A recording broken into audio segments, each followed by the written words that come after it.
Hey McKenna, so I wanted to walk through why you're not going to pay off your student loans based upon your current scenario and instead invest that money. So what I did is I took the 4 different student loans that you have and I put in the balances and the interest rates that you have on them.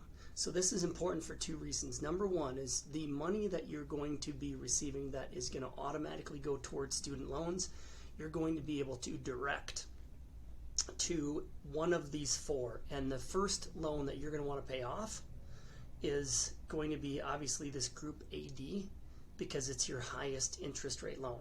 So when you get the money to go towards allocating towards paying down student loans, you're going to pay off the group AD, which is at 4.99. But what this worksheet does is I put in all of the loans, all of the balances, and what their actual interest rates are, and it gives me a blended interest rate. So on the $27,593.56 of student loan debt that you have, it's showing that the total of all of the interest rates, if you combine them, is actually just over 4%. So one of the things that's unique about that is because the total cost of the debt is so low, there's a greater opportunity in retirement funds or investments to beat the 4%. So you got to look at it this way. If you borrowed $1, which is what you did here, and it's going to cost you 4 cents, but you turned around and invested that $1 and it made you 10 cents, then you're better off investing that, borrowing it and investing it, than you are paying off the debt. Paying it off is going to save you 4 cents, but by investing it you made 10. Even though it cost you 4, there's a net difference. It's called arbitrage of 6 cents. That's the money that you accumulate in wealth.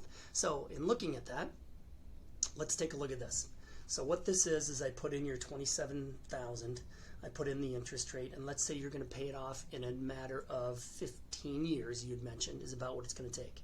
So it's going to show you that the total monthly payment in order to pay it off in 15 years is going to be about $204, and it should show me here, yeah, the total of all payments, you're actually going to pay it about $9,000 in interest over those 15 years.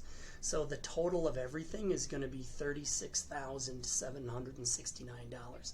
So simplicity wise, people could say, well, I don't want to do that.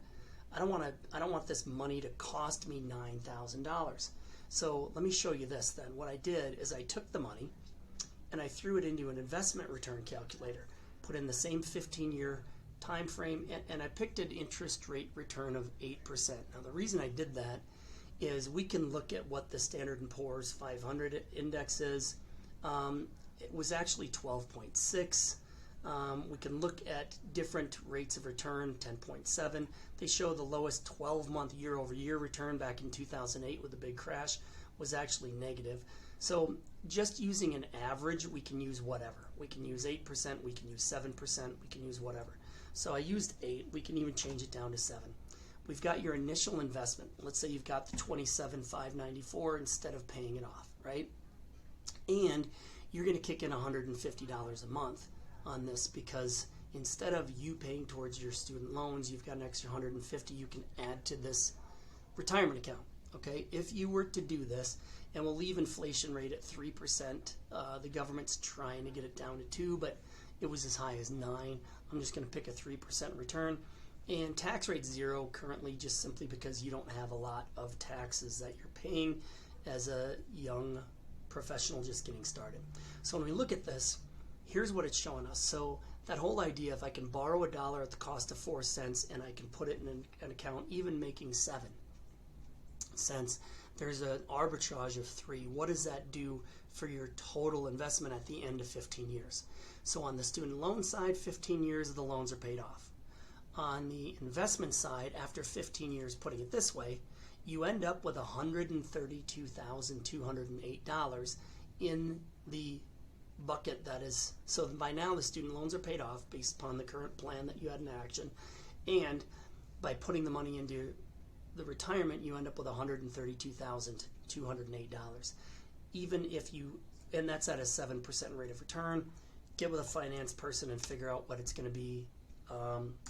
If it's, even if I put it at 4, you still have $94,000. we're going to leave this at 7 because we're probably going to do better than that. And then say, but Dad, I don't have the money to invest it in here if I'm paying down the student loans. If it was a lump sum, even if you just took this money as a lump sum and never added anything else to it, just let that compound, you're still going to have twice as much money in the IRA through this conversion than you are paying down and paying off the student loans.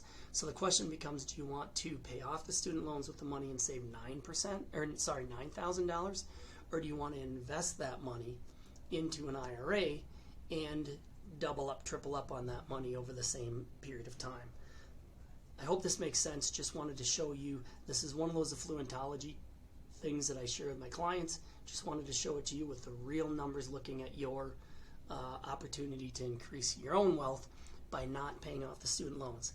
Last little sidebar on this is the fact that the Biden administration just did forgive billions of dollars of student loans. All of your student loans are the unsubsidized federal loans based upon your income bracket. You are more likely to have those loans forgiven than any other Parent Plus loans. That's why those were paid off. So you never know. If you pay off this debt, you're not going to get reimbursed for paying it off. If you hold the debt, there is a chance the debt could be wiped out. So that's another reason keeping it could be a good idea. All right, any questions on this, feel free to give me a call. But this is the reason why we're not going to pay off the debt. We're going to invest that money instead, which is affluentology utilizing arbitrage. All right, that's it. Talk to you soon.